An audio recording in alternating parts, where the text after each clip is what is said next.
Hi, I'm Miss Darkets, and we'll talk to you now about media. So what you've done so far then is your magazines, your newspapers, you've looked at films, and you've looked at radio and video games. And this is the stuff that we are recovering in class. You have been recovering with myself and Miss Career, but also it's stuff that we now expect you to be revising at home, and we will be setting that as home learning, and many of you are already doing that.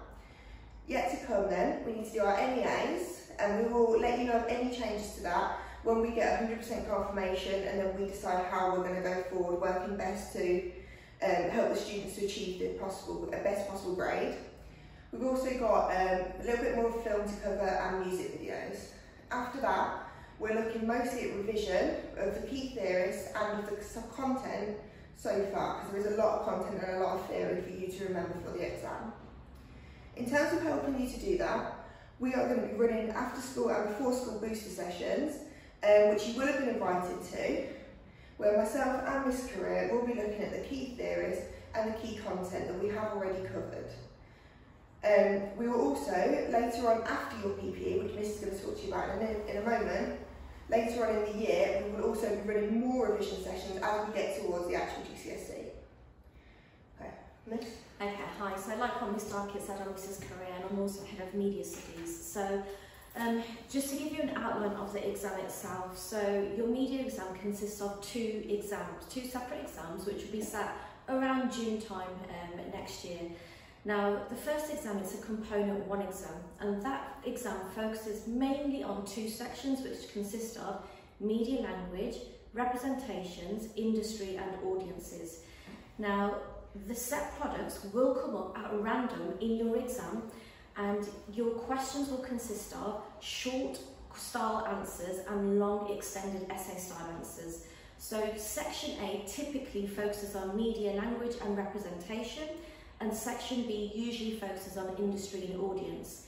Now, with your long extended answers, in the past, and what we're guessing is going to happen again, but it may well change, is that your representation question usually is a comparison extended long style question. So, for example, it might be you comparing the representation of gender, for instance, from Pride magazine in comparison to an unseen magazine such as Men's Health magazine, something that we haven't studied.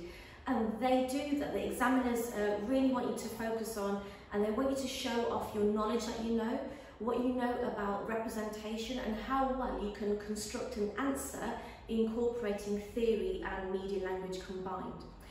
Now, your component 2 paper, that's a separate paper, and that is very specific. So that will only specifically focus on the television industry. So when you study the IT Crowd and Friends during last year, that will be one particular section. And your second section, like what Ms. Darkett said, which we're still yet to study, is the music section. Now, that will be a comparison of different music videos through different times of decades. Now, what's really important is that, as well as knowing the facts and the figures about your set text, is that you understand the context. So the context meaning what was happening around the time when the actual product was made. So what was happening in the 1950s when Quality Street was actually launched, the actual poster. So your whole exam response should involve your understanding and awareness of the set product, the contextual, or to contextualise your set product by looking at the historical, the political, the social and the economic factors surrounding your set products. You incorporating different theories around what you've learned so far from year 9, 10 and what you're currently learning now in year 11 to construct a really detailed answer. Now, your question papers that you'll be focusing on, they are all written based question papers, so it doesn't involve you drawing at all. The only practical element is your non-exam assessed component, which is just your coursework mark, which, like what Miss just said, we'll be focusing on just after half term. Now, the best things which me and Miss suggest for you to revise is that, first of all, go over your fact sheets. Now, if you go onto the EDUCAS, which is our examination board, they have placed all of the set products which you essentially need to learn and revise to prepare you for the exam. Now, as well as that, behind the scenes, we're making a blog, so I'm making a media blog which will just have your set products on there, along with questions which are exam style questions, which you can access from the comfort of your own home or on your mobile phone, or however you like, to minimise any chances of you missing out any important information. Alongside that, some of you had been given some Seneca login details last year. If you haven't, don't worry, we'll sort that out and get that to you so you can revise in your own time during school hours and outside of school hours. And things which have worked really well in the past are things like making revision cards, flashcards, especially with theories, because there are so many theories that you need to learn and apply in your exams, like Props, Todoroff's, Stuart Hall's reception theory, and so on. The list is endless.